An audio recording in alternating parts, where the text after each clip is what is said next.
En physique-chimie, les équations différentielles permettent de décrire l'évolution d'une grandeur au cours du temps.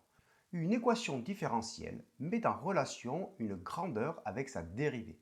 En terminale, on se limitera aux équations différentielles dépendant du temps et d'ordre 1, c'est-à-dire avec uniquement des dérivées premières impliquées. Ces équations sont du type d de y sur dt est égal à ay plus b.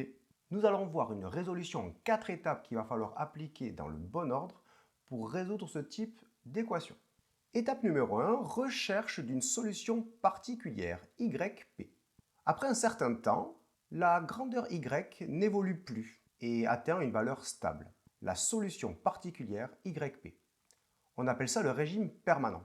Cette valeur yp étant constante, sa dérivée est nulle. d de y sur dt est égal à 0. L'équation résultante sera donc ayp plus b égale 0. Cette équation est assez simple à résoudre, puisqu'il suffit de diviser les deux termes par a et basculer le terme en b de l'autre côté de l'égalité.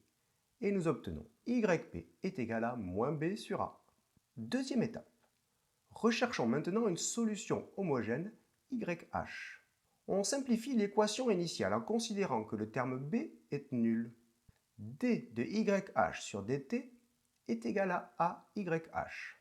La solution à ce type d'équation est YH est égal à grand A exponentielle AT, avec grand A constante à définir à l'étape numéro 4. En effet, en dérivant YH par rapport au temps, ce qui fait d de A exponentielle AT par rapport au temps est égal à A fois grand A exponentielle AT. Et on retrouve bien petit a YH qui confirme le résultat. Si besoin, vous pouvez revoir la fiche sur la dérivation d'une exponentielle. Étape numéro 3, détermination de la solution générale Y. La solution générale Y est la somme des solutions particulières et solutions homogènes, c'est-à-dire que Y sera égal à YP plus YH.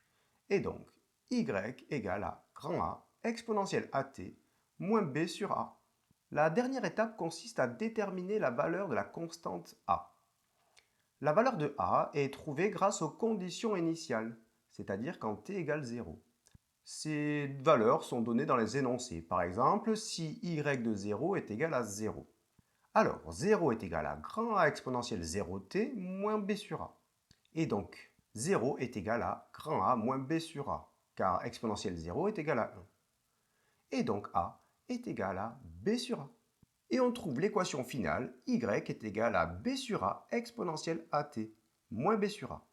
Et en mettant b sur a en facteur, nous obtenons y est égal à b sur a facteur de exponentielle at moins 1. Attention, dans certains exercices, nous avons une équation du type d de y sur dt qui est égale à ay, c'est-à-dire que le terme b est nul. Cette résolution sera beaucoup plus rapide, puisque nous allons uniquement faire les étapes numéro 2 et numéro 4, car yp est égal à 0, et donc y sera égal à YH.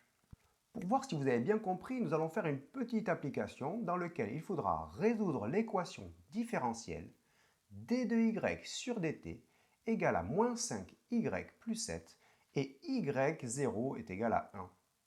Il faut tout d'abord trouver la solution particulière. Et nous savons que d de yp sur dt, ça vaut 0. Alors, ça veut dire quoi? Ça veut dire que 0 sera égal à moins 5y plus 7. En passant le terme moins 5y de l'autre côté, nous avons 5y égale 7. Et donc, y est égal à 7 sur 5, égale 1,4. Et donc, tout ça, c'est yp, qui est la solution particulière. Maintenant, la solution homogène. Donc, cette fois-ci, nous avons le terme b qui est nul. Donc, nous avons d de yh sur dt qui sera égal à moins 5y. La solution à ce type d'équation, nous avons YH qui sera égal à A, une constante à définir, exponentielle de moins 5t. Étape numéro 3, la solution générale. Donc y, ça sera la somme de yp plus yh. Yp, on a vu que ça valait 1,4 plus a exponentielle moins 5t. Alors nous avons une valeur initiale pour y qui vaut 1. Donc il va falloir retrouver à partir de tout ça la valeur de a. Donc l'équation, donc nous avons y qui valait 1,4 plus a exponentielle de moins 5t. Et donc y0 égale 1 égale 1,4 plus a exponentielle de moins 5 fois 0. Exponentielle de 0, ça vaut 1. Et donc nous avons 1 moins 1,4, en faisant passer le 1,4 à gauche, qui sera égal à a, tout simplement.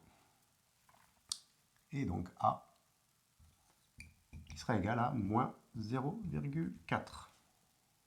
Et nous avons donc l'expression finale de y qui sera égale à 1,4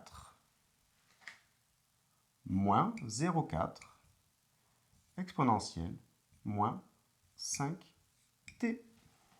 Nous avons donc réussi à trouver la solution de cette équation différentielle. Cette vidéo touche à sa fin. N'hésitez pas à vous abonner à ma chaîne et à poser vos questions dans les commentaires.